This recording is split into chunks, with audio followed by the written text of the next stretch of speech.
शिक्षा और संस्कृति की आवाज जानी पहचानी। आप सुन रहे हैं 91.2 एफएम पर बदलते शहर की धड़कन हेलो हल्द्वानी। दोस्तों, हेलो हल्द्वानी एक सामुदायिक रेडियो है जिसे 91.2 मेगाहर्ट्ज की फ्रीक्वेंसी पर आप तक उत्तराखंड मुक्त विश्वविद्यालय लेकर आता है। फिलहाल अभी हम आपके लिए लेकर आए हैं कार्यक्रम स्टूडेंट्स कॉर्नर।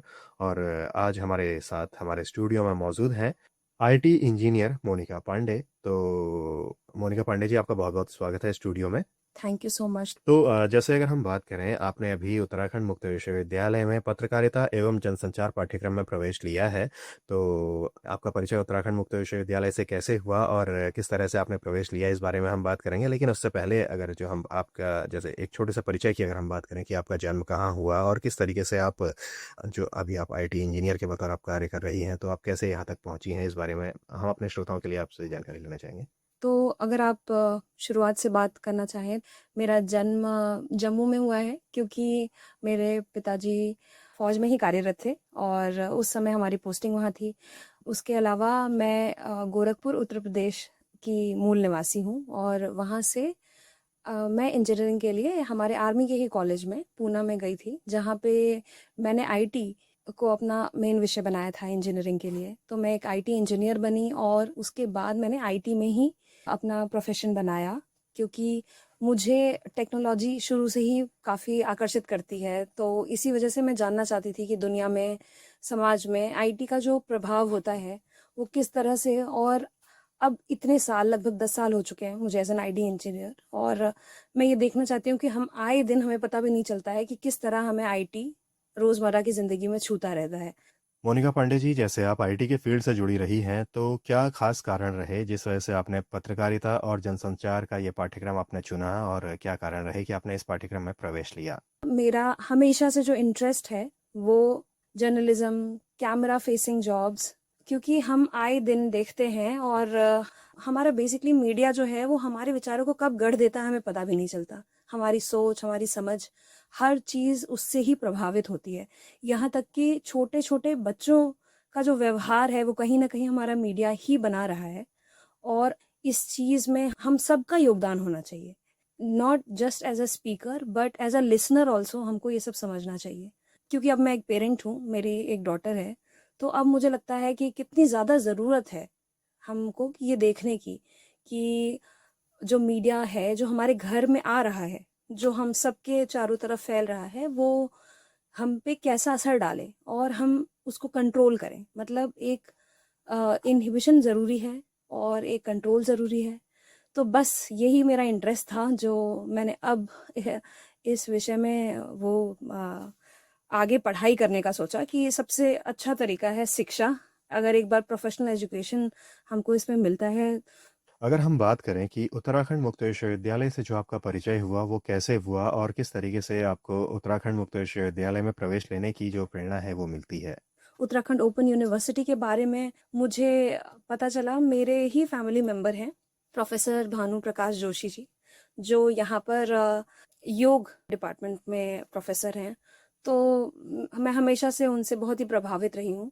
जिस तरह से उन्होंने हमारे घर को आगे बढ़ने में और एक घर के डेवलपमेंट में जिस तरह से योगदान दिया है, तो वो मुझे हमेशा से प्रभावित करते थे। तो मुझे ये लगा कि हम अगर यहाँ पर हैं और हम हल्द्वानी के निवासी होते हुए अपनी यूनिवर्सिटी को अगर हम इसके थ्रू पढ़ना चाहें, तो इसमें तनिक भी हिचकिचाहट नहीं होनी चाहिए। तो बस मैंने ये कदम उठाया कि as a family woman basically हम साथ में पढ़ाई कर सकते हैं। ओपन यूनिवर्सिटी के बारे में अगर हम बात करें तो सबसे अच्छी बात यह है कि वो स्टूडेंट जो बाहर नहीं जा सकते, वो स्टूडेंट जो घर के जिम्मेदारियों को निभाते हुए अपनी पढ़ाई को नहीं छोड़ना चाहते, उनके लिए ओपन यूनिवर्सिटी एक बहुत अच्छा ऑप्शन होता है। और हल्द्वानी की यूनिवर्सिटी के रिजल्ट्स और इनकी प्लेसमेंट्स, हर चीज़ मुझे, मतलब मैंने सब कुछ देखकर बहुत ही सोच समझ कर ये डिसीजन लिया और अपने इंटरेस्ट को मैं इसी रूप से पूरा कर रही हूँ। तो जैसे आपने बताया कि आप कैसे उत्तराखंड मुक्त विश्वविद्यालय से जुड़ी और किस तरीके से आपने जो पत्रकारिता एवं जनसंचार का जो पाठ्यक्रम है इसका आपने चयन किया, क्या कारण रहे? तो अगर हम बात करें कि जैसे जो आपने अभी प्रवेश लिया तो आपको क्या किसी समस्या का सामना करना पड़ा और क्या आपकी प्रक्रिया रही, प्रवेश की प्रक्रिया जो रही वो किस तरीके की रही? ऑनलाइन मैंने खुद ही प्रवेश लिया अपने घर में, अपने लैपटॉप से ही लिया सब कुछ। मुझे लिंक्स और ये सारी चीज़ें हमारे होम पेज पर मिल गई थी। स्टूडेंट्स कॉर्नर पे जाके बाकी इन्फॉर्मेशन मिल गई थी। थोड़ा-सा अगर मैं देखिए सब वैसा नहीं बताऊँगी, लेकिन जो एक प्रॉब्लम भी फेस की मैंने वो मैं बताना चाहती हूँ कि हमारा जो यूआई है पेज का, उसमें जो पेमेंट लिंक है, वो कई बार ऐड से और नीचे के हेडर से छुप जाता है।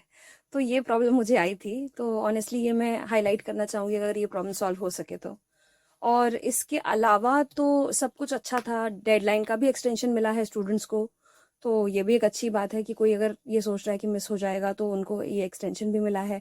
प्लस एक चीज़ जो मुझे आज अपने प्रोफ़ेसर से मिलने के बाद पता चली कि वो सबसे अच्छी बात ये है कि किसी भी वजह से अगर आपका एग्ज़ाम जैसे एक सेमेस्टर में मिस हो जाता है, तो आप उसको अगले सेमेस्टर में भी दे सकते हैं, जिसमें प्रोफ़ेसर्स काफ़ी सपोर्टिव रहते हैं। वो सजेस्ट तो यही करते हैं कि आप सेमेस्टर वाइज़ एग्ज़ाम्स देते रहें, ताकि आपके ऊपर इकट्ठा बर्डन ना आए और आपकी पढ़ाई एक मतलब सशक्त तरीके से हो सके। परंतु अगर किसी भी कारणवश आप नहीं दे पाते हैं, तो ये सुविधा है कि आप लास्ट तक दे सकते हैं। तो जैसे आपने पत्रकारिता एवं जनसंचार के पाठ्यक्रम में आपने प्रवेश लिया है, तो अभी तक आपकी जो मुलाकात रही है यहाँ पर अपने जो टीचर्स हैं उनसे किस तरीके से आपको उनकी प्रतिक्रिया आपको मिली है, वो कैसी मिली है? जी, मैं कॉलेज में आई और मैं एकेडमिक ब्लॉक में गई, मैंने रिसेप्शन पे पूछा, तो उन्होंने मुझे बताया तो जो कि उनके डिपार्टमेंट में जाने के बाद मैंने किसी से पूछा, मैं डिपार्टमेंट तक पहुँची और जो डॉक्टर प्रोफ़ेसर रयाल हैं, उनके पास जाकर मैंने अपना इंट्रोडक्शन दिया। उन्होंने मुझे काफ़ी अच्छे से वेलकम किया, हेल्प करी और सब कुछ अभी से मतलब आज क्योंकि अभी बिल्कुल शुरुआत है, तो उन्होंने मुझे गाइड किया कि आप कैसे-कैसे आगे बढ़ें।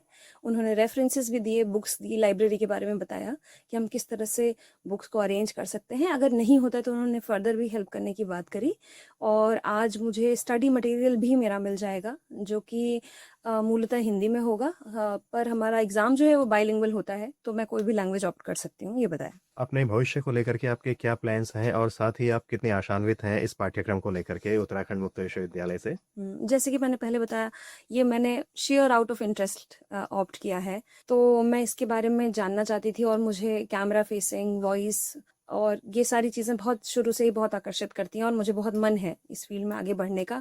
प्लस मुझे ये लगता है कि हम जहाँ पर भी हैं, वहाँ से ये काम कर सकते हैं। मुझे इसका ये भी एक बहुत बड़ा एडवांटेज लगता है। क्योंकि मेरे हस्बैंड डिफेंस में हैं, तो हमें कई बार अपनी जगहें बदलनी पड़ती हैं, तो हमारी लोकेशन से इंडिपेंडेंट जॉब होगी ये, अगर मैं करना चाहूँ तो। इसका कुछ ना कुछ कहीं न कहीं से आप कर ही सकते हैं, मतलब अगर आप चाहें तो अपना इंटरेस्ट के हिसाब से।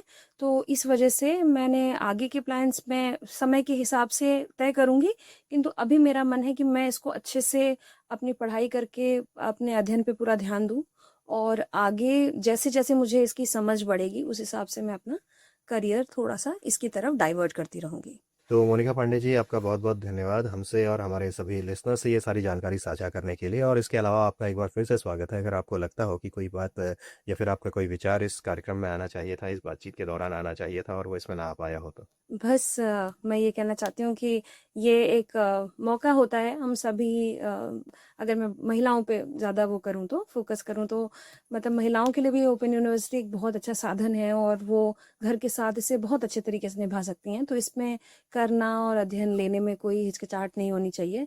तो बस ऑल द बेस्ट आप सबको भी और आगे मैं बहुत आशा के साथ इस यूनिवर्सिटी में अपना सफ़र जारी कर रही हूँ बस। तो मोनिका पांडे जी, आपका एक बार फिर से बहुत-बहुत धन्यवाद हमसे और हमारे सभी श्रोताओं से ये सारी जानकारियाँ साझा करने के लिए, ये सारी बातचीत करने के लिए।